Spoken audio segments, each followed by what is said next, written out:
Thank you again for making the time to tune in and listen. Jay Fuller Interviews on YouTube, Facebook, Instagram, and Twitter. Jay Fuller Interviews. Also now the Backfire Podcast with Jeff Fuller of Jay Fuller Interviews on Apple iTunes, Google Podcasts, wherever you find podcasts. You can find the Backfire Podcast with Jeff Fuller of Jay Fuller Interviews. And I believe people's stories make our stories much better if we will take the time to listen, unlearn what we thought was right, to relearn what is right. One with a tremendous story is Barb Linek. Barb, how are you? I'm great, thanks. Well, I want to first give a shout out to Dennis Mellon, author of It Takes More Than Heart, beabean.net, who gave us the introduction. Tammy Matheny introduced me to Dennis, and there's something about people's stories that connect one another for a deeper purpose, and I just am so grateful to speak with you. So, Barb, first of all, you are in sunny Chicago area, is that correct? That is true, and today it's sunny, humid, and warm. Did you grow up in the Chicago area? No, I'm from downstate Illinois. I grew up in Springfield. So that's the home of Abraham Lincoln. He and I lived on the same streets, but just not quite at the same time. Barb, share with me a little bit. What was it like for you growing up in that area of the country? Did you have a great family unit that you were close to? Did you develop friends along the way? What was it like for you being a child and growing up on the same street as Abraham Lincoln? I was a bookworm. I'm still a bookworm. That hasn't changed too much. And my sister was 10 years older than me, so it felt kind of like I was the only child because she was already going off to college when I was in first grade, right? So it was a very, we were in very different places in our lives, right? And so my parents were a little older when I was born. That wasn't, typical back at that time, right? To have parents that were pushing 40 when you were a baby. It's more common these days, but back that time it wasn't. And so I'd say our family was kind of quiet. My mom liked to read too. I really, really wanted to learn how to read when I was 3 because I wanted to know how to read the comics. And nobody would teach me. They said I had to wait until I got to school because only teachers knew how to teach kids how to read. So I was just waiting for a really long time to figure all that stuff out. And I was super happy when I finally was able to get into books and comics and all that good stuff. So Barb, why the comics? Did you always have a good sense of humor, or was that just drew your interest early on?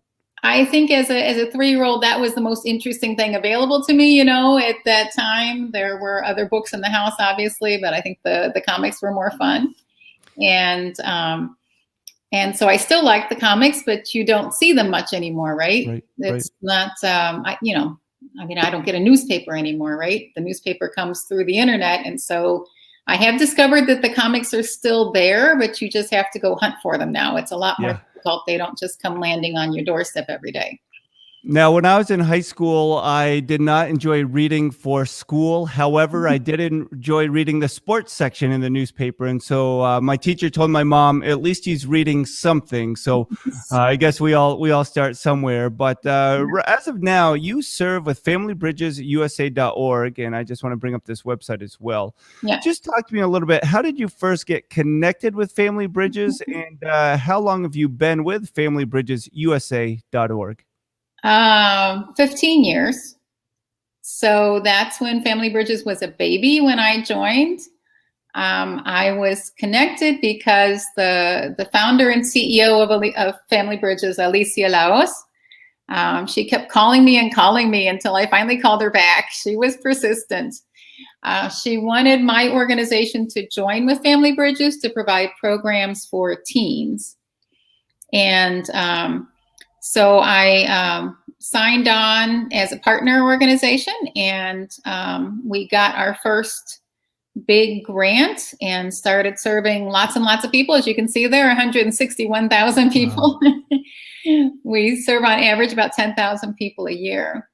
And what we do is offer relationship education to help people to have healthy relationships, because that's the foundation of your family, but it's also the foundation of society. If we don't have good relationships, then we don't have anything. It's really critical. It's extremely critical, and especially coming out of this pandemic. Hopefully, we are coming out of this pandemic.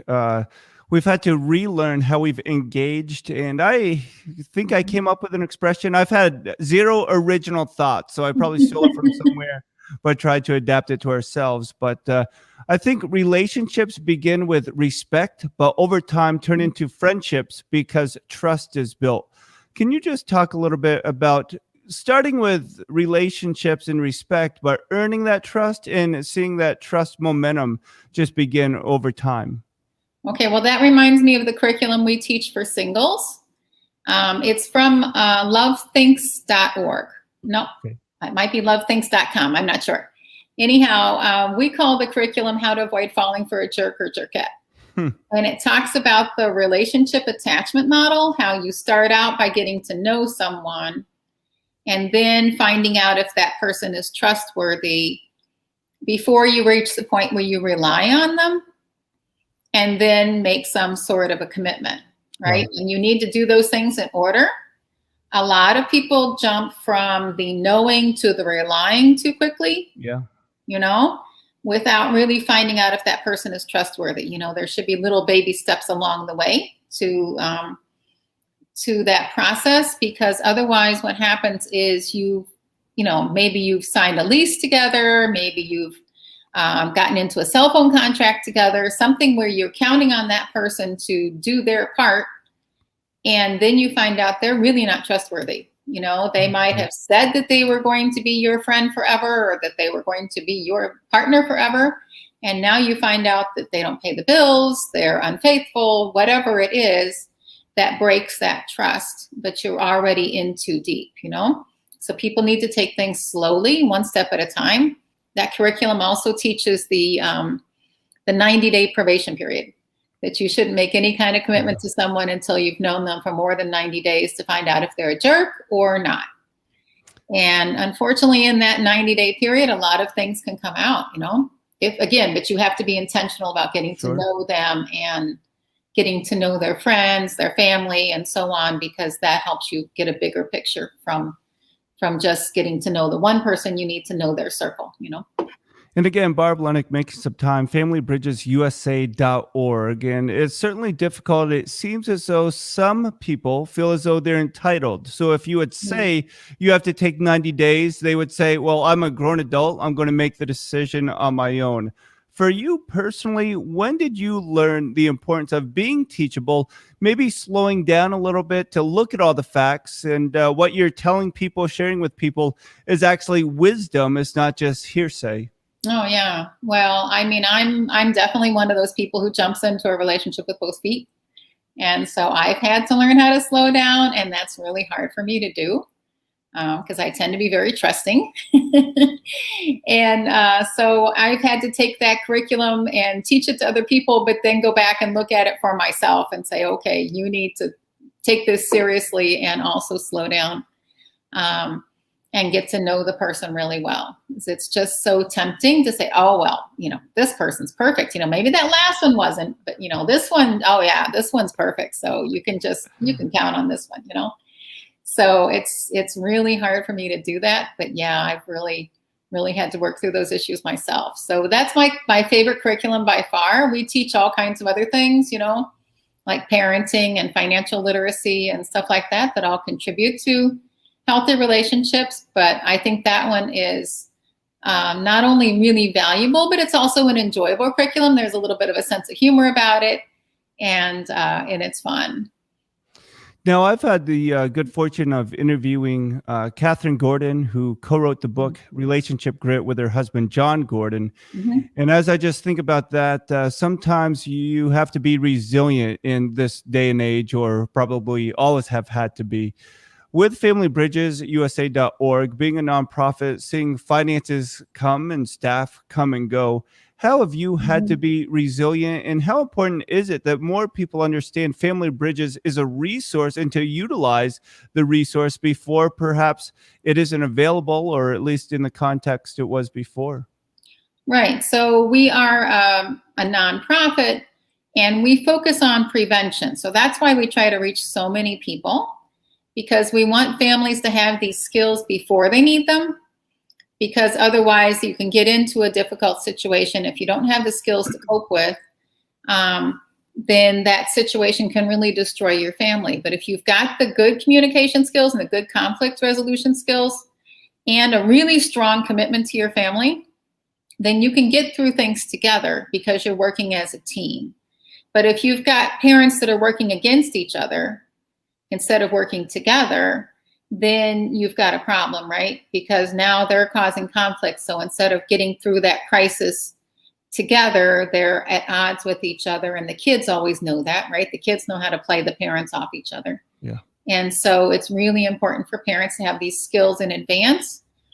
And for young people as well. Our new program is Bridge Keepers, and we're training coaches to work with young people 18 to 24 years old.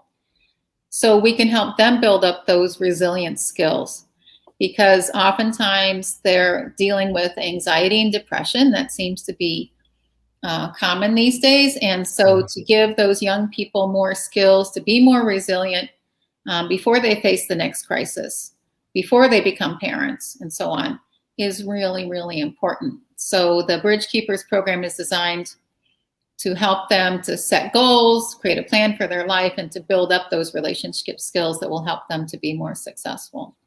And Barb Linek sharing about Family Bridges. It's a blinek29 on Instagram if you want to give her a follow. And as you could tell, or I shared with you, but for the listeners, behind me there's a cross. I'm actually set up at our church where I serve as a pastor. Talk to me a little bit about the connections and the communication, the partnerships that you have with other, whether it's churches or places. You mentioned coaches. How important is it that people are trained by you or somebody else, but really work together in reaching those that could really benefit from some of these concepts? Right. So the Family Bridges philosophy has always been to go where people are at. And so the way that we have done that, the reason that's important is because you want the programs to be accessible to families, right? And if it's hard for them to get there, or if it's at a time that's not convenient to their schedule, whatever, they're not going to do it.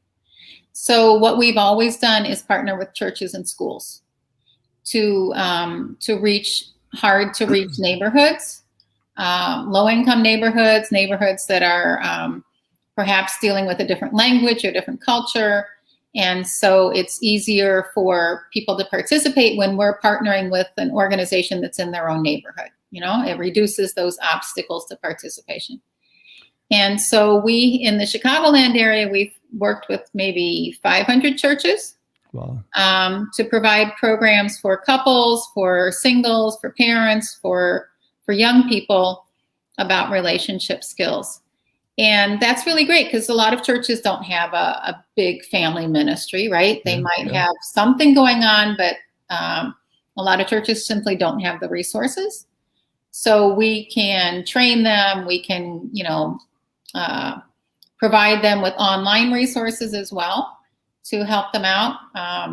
Our new thing is we're starting an online learning platform to provide our classes through churches and schools to families. 24 hours a day, it'll be available. So that's a really great program. We're calling that one Casademia.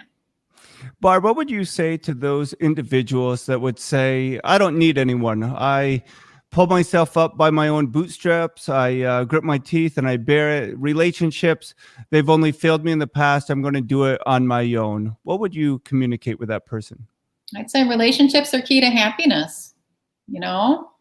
You can't really be happy alone all the time. You need to have relationships with friends, family, somebody, right? Because we are created to be social beings. And so that's really important to develop your relationship skills. And oftentimes you find that people have had bad relationships in the past because nobody taught them relationship skills, right? Sure.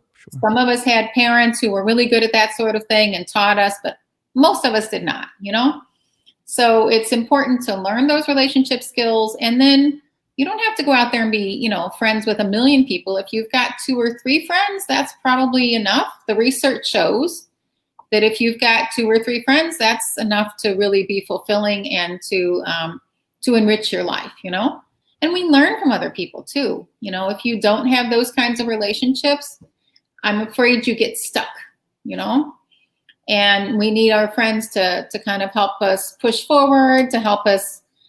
For me, new technology. I have a lot of young friends, and so they're always teaching me things that I don't know about technology, and so that's really been helpful.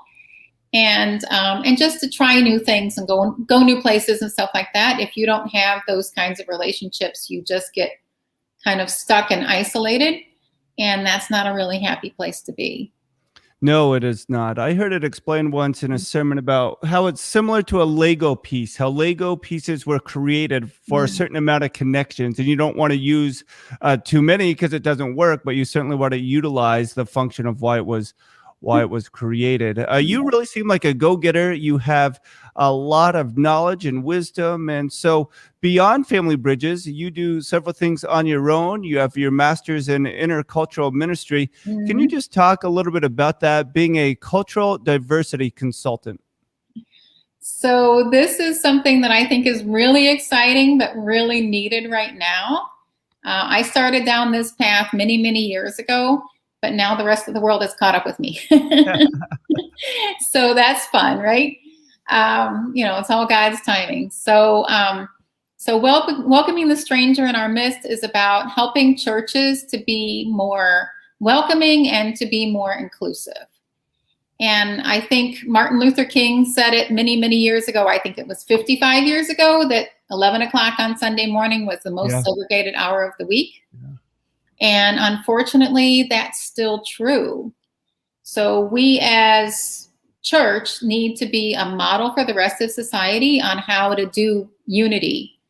And we're not necessarily doing that really well, right? There's a lot of churches that are struggling with racism, with diversity issues, things like that, that they want to resolve those issues. They want to be more peaceful, more united, more harmonious as a church, but they don't know how. It's not easy. So that's the mission that I've been given and that I'm working towards. I'm very excited to finally have my degree after being 5 years in this master's program. It was a long journey. But I feel like I have a lot to contribute because my whole life story has prepared me from the time I was a small child up until now. And so I've got a lot of experience to bring to the table. Well, you certainly do. And Barb, if you would share just a snippet with us without charging us, if you would. But I just look at Vermont and some people say, well, Jeff, you need to be more diverse. And I just kind of laugh because I'm asking, what are you saying? Because if you just simply mean by having more minorities attend, that's going to be difficult because they live an hour, 2 hours away. However, we have, I say this carefully, we have sophisticated rednecks, and then we have rednecks. Then we have those that have moved in that Vermonters call flatlanders, and we have all sorts of people. And I think it's important that we reflect our community. And certainly in central Vermont, where I am, we have people that have moved in. We have people that have been here for generations. Can you just talk about how we begin that conversation to see people as people and, well, live like Jesus? And Jesus loved people, and so should we. Right. Well, I think it's really important to start by creating a safe space, right? That people need to feel comfortable sharing their stories. And oftentimes they don't, because the whole conversation around diversity has become very politicized. Yeah. And so in order to do that, you need to first start off with communication strategies that will ensure that everyone is able to participate in the conversation and express their opinions, tell their stories in a comfortable, free manner, right? Yeah. And so there's a lot of really great communication strategies out there for that purpose. There's whole books written on that topic. And I think that's a great place to start. Because by using those strategies, you can get over some of those cultural differences. So some folks come from a culture where everything is linear, right? A, B, C, D, okay? All right? Yeah. Other people come from a culture that tells stories in a more circular fashion, right? And this doesn't necessarily have to do with people coming from a different country. It could be just someone who's coming from, again, you're talking about the mountains versus the flatlands, right? Right. Okay, so I'm probably a flatlander, right? I'm from Illinois. It's about as flat can be around here. But those kinds of cultural differences show up as well in the way that we think and the way that we tell our stories, right? And so if I'm telling a story and I'm talking to a person who's very linear and I'm kind of going around and around in my story and I'm not getting to the point, that person may grow impatient with me. But if we're using a communication strategy that helps us both to kind of find a middle ground, for example, there's one out there called photo language. So photo language involves people sitting down and sharing their stories, but instead of just talking, they actually use photos to do it. Wow, I like so that. You can provide them with a collection of photos that they can choose from, or they could use photos off of their phone. They can be photos of objects, photos of people, all kinds of different photos. But by each person starting out with those photos, you're providing them with a common ground. And that makes it easier for them to understand each other, easier for them to share their stories when they've got that common ground to begin with, and they can look at the photo and say, oh, wow, that's really interesting. Now tell me why you picked that, and start the story from there. So that's just a really simple strategy that would be really effective. And again, Barb Linek on Instagram, it's blinek29, the number 29, Barb Linek 29, and she is a cultural diversity consultant. So I just want to ask you this question, and this is my free counseling session, perhaps, but I just look at sometimes church was a transfer of information where I, as a pastor, would be up in front of the congregation. I'd share. It was great if they took notes or they remembered what I said. But during this pandemic, it was more, let's meet around the campfire or a cookout or a cross in a lot smaller groups, where I've always thought small groups were effective, but it was a shot to my ego because you didn't have that large crowd in front of you that you were speaking to. But how important is small groups or those trusted conversations where you can truly be vulnerable, but vulnerable enough to be held accountable? I think small groups are essential. I belong to a Christian movement that's based in small groups. And those people who are in my small group have helped me move forward as a Christian, really help me see what's missing in my life, because I admire so much my friends in my small group, and I see their growth in holiness, and it really makes a big impression on me, So I think small groups are fantastic. It's the challenge of getting people to make time for it, right? That's the big problem, right? And I have to say, with my own group, we have a hard time meeting every week.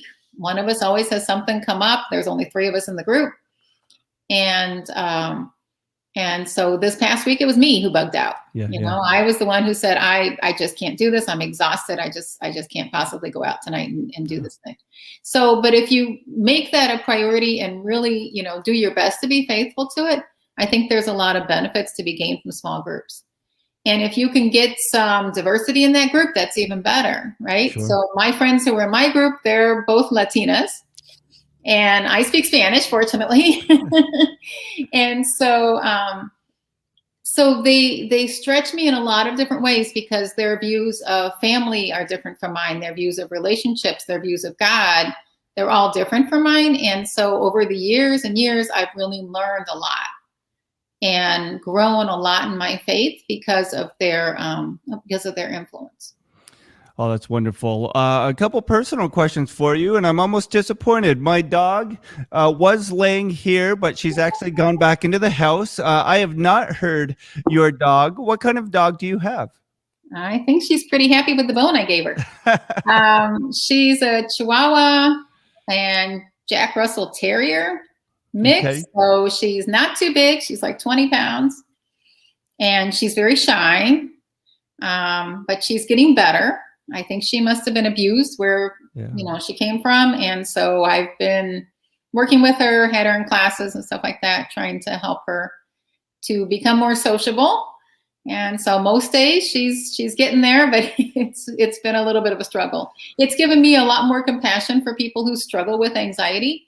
Sure. Because that's something that I haven't personally experienced, but I certainly see it in her, and I see how it affects the way she thinks and how she treats people and everything. It's been quite an education for me. Now, I grew up with a family dog. My wife grew up with a family cat. So we had a cat for years and years and years, but we did get a dog finally, which I was excited about. What is it about animals that just bring such joy? Did you grow up with a pet growing up? I got my first dog when I was 12. And that was really great because, like I said, I was basically an only child, And so for me to have somebody to pal around with and do fun things with and go out and walk and all that kind of stuff was really, really fun. And so he died when my mom died, the same week my mother died, which was not good timing, I'm afraid. And then I didn't get another dog until my kids were like 9 and 10. And we got a golden retriever puppy. That is quite an experience if you've never done that. Puppies always have a lot of energy. Golden retrievers are so affectionate and so energetic and just so much fun. And so those are some really fabulous memories. And my daughter's more of a cat person, but my son really, really, really loved that dog. Yeah. And so for him growing up, that dog was really, really important because he really needed that kind of a relationship, I think. And I think pets are really helpful to people who do have anxiety or who are maybe really shy, those sorts of things that make it easier for that person to relate to an animal than to a human sometimes. I think they can be really great companions. I agree, and certainly a good bridge. And as we've been talking about relationships this whole time, a tremendous reminder. And I just want to thank Dennis Mellon for the introduction. He's the author of It Takes More Than a Heart, and beabean.net is where you can find information about Dennis. Can you just talk about the professional relationships that you've had?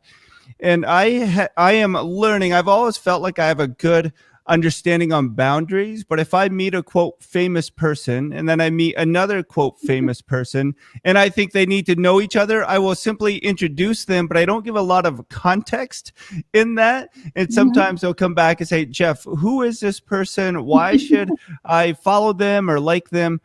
How important is it that we do connect one another, but how should we connect important people together? I just find that during this pandemic, the connections that I've made online have been very valuable. And people say, yeah, well, you only know these people online. You haven't even met them face to face, whatever. I don't find that to be a barrier. I mean, some people I have spent so much time with online that I think I know them better than people that I have met face to face, because there's something intense about this format, right? If I'm out with somebody, you can be chit-chatting and looking around and right? Very distracted. But when you're on Zoom or you're on, StreamYard or whatever it is, right? It's like very face-to-face. And so it grabs your attention more and you pay closer attention, I think, to the person than when you're out in a public setting with other folks. I've belonged to a networking group for the whole past year that meets every week. And I've just met the most fabulous people through that. I just met Dennis a few weeks ago. I've met you. I've just met literally hundreds of people. Yeah. And I have found that to be really helpful. I found so many people during this time of quarantine and isolation have become so depressed. And I haven't experienced that at all because I've been making all these new relationships. Yeah. I'm meeting them online, in a group and then scheduling one-on-ones afterwards and all of that. And it's been really helpful. As far as introducing people to each other, I think if you don't provide them some reasons why they should connect, they may not follow through, Sure. I've had, mixed success with that, I guess, as far as doing those sorts of introductions. But for the most part, I really have found this to be effective. And I'm hoping that these Zoom networking groups don't disappear, right? Right. Because they save me a lot of travel time. Yeah. I don't know how your travel is in Vermont, but in Chicago, traffic has always been a problem. And now it seems like it's worse. Sure. So it used to be that I would go and, drive an hour to meet with one person and then drive an hour to meet with the next person. And then, that was the end of my day. Right. Yeah. Yeah. And now I can meet with people online, have 5 or 6 meetings in one day. and still have the time to follow up with all those people. Because what usually happens in these meetings is I end up promising them something, right? Right, right. I'm going to send them some sort of information, or I'm going to connect them with somebody, or I'm going to, look up something for them that they asked me that I didn't know an answer for, whatever. So I can get all of that still done and have time left over because I'm not wasting my time in Chicago traffic. So good.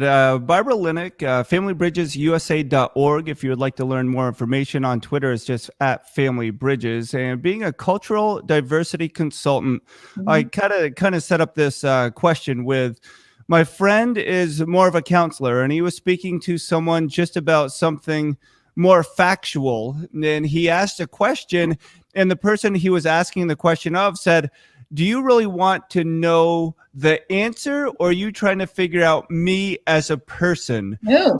So for you in some of these cohorts and some of these conversations, are you kind of using it as the cultural diversity consultant that now you have your master's in, or are you trying to limit, like asking, wow, I want to figure out this person versus I just want to be there and helpful and to the point? I think I'm always looking at the deeper questions. I'm always trying to understand how people think and find out more about their background and what's important to them, that kind of stuff. I'm always going a little bit deeper. And I guess what I'm really curious about are people's values, Yeah. Because what's more important in our lives than our values, right? If we aren't faithful to our values, then what are we faithful to, right? So those are the kinds of things that I look for when I'm talking to someone. And it's, I don't know, I just find it to be an intuitive process. Sure, I think I'm an intuitive person, and that's really paid off in a lot of ways. But I can kind of get the feel for where they're coming from and then figure out where to go with that, Right. No, I think that's really wise. And to understand people is so important in the relationship building. And so I guess the final question that I have for you, Barb, and thanks again for making the time, familybridgesusa.org. If you're listening on the podcast, that's the Backfire Podcast with Jeff Fuller of Jay Fuller Interviews on Apple, iTunes, or Google Podcasts, or Jay Fuller Interviews on YouTube, Instagram, Facebook, and Twitter. That's where you can find this interview and many others. But the question that I want to get around to asking you, Barb, is as relationships are so important, I know a pastor who said, I don't like people. I like to be in my office and study and present or preach for that 40, 45, or even 55-minute sermon, which in my opinion is a little bit too long, even if he is a great speaker. How do you balance like that content transfer of information versus really enjoying people? Because I told him, and he is a good friend, I'm like, maybe you aren't cut out to be a pastor. Maybe you're more of a professor. But how do you balance that? That's exactly what I would have said. But even in my experience, professors need to have good relationships with their students, right? Yes. Maybe he ought to be a researcher, right? Write books about the Bible. I don't know, something like that. I just think there's people aren't going to listen to your content if they don't have a relationship with you. Yeah. That's my experience, is the relationship needs to come first. And then after that, they will ask you questions and be more interested in what you know. But you've got to start out with that trust factor before you can reach the knowing part, right? And so this is backwards of getting to know somebody, right? Because we're talking about the learning process at this point, right? But and you see that in elementary schools, right? If a kid comes home and says, oh, I don't like my teacher, my teacher is this, my teacher is that, you've really got a struggle on your hands, because that child's not going to be open to learning from that teacher if they're putting up these barriers. And it could be that there's a mismatch of personalities. It could be that the teacher has some preconceptions of that student, that they're not treating them fairly or whatever. There can be a whole lot of issues there. I used to be a teacher too. So I can speak from experience on that, but you've got to build up that relationship first before the learning can occur, and so that it requires an investment of time. Yeah. I mean, I don't recall really having that trouble with my students, but I know other teachers did. And so it was kind of me as the mediator trying to get my students, oftentimes, because I was teaching English as a second language, oftentimes it was the teacher didn't understand the culture that this child was coming from and was trying to get them to fit into a different box.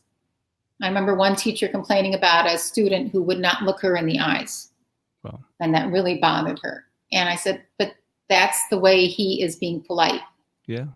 For him, it would be disrespectful to look you in the eyes because that's what his parents have taught him. And so trying to force him to act differently wasn't working for her. Right. And she didn't understand where he was coming from. And he just thought she was rude.